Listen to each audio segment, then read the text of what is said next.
Ever wonder why, in the debate over the stimulus, the loyal opposition never offered any statistical evidence to their claim that only a tax cut will create jobs?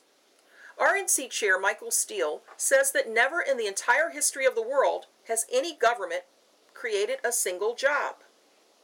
You'd think with astonishing facts like that, they'd be on TV with charts and graphs and unemployment stats from at least the last 8 years, when under President Bush, the Republican-controlled Congress passed the biggest tax cuts in, to Michael Steele's phrase, the history of the world.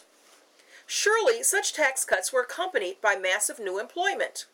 They are so certain of the rightness of their cause that they even used the implied threat of a Senate filibuster to reduce the wasteful spending in the stimulus bill and increase those job-creating tax cuts.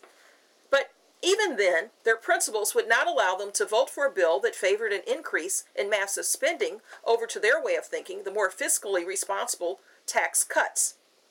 Given such an unwavering belief in trickle-down economics, the wonder is not that almost all the Republicans in Congress voted against the stimulus bill.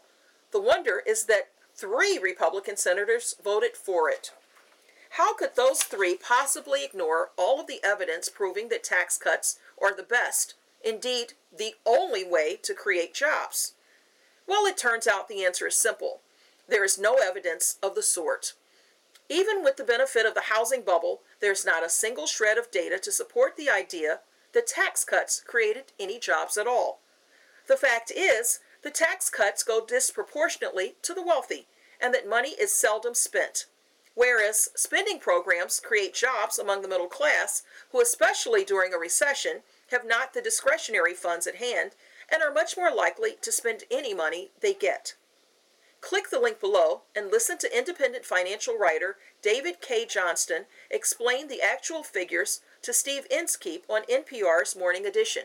So, why are the Republicans so adamant in their opposition to the stimulus? You tell us. CuriosityTank.com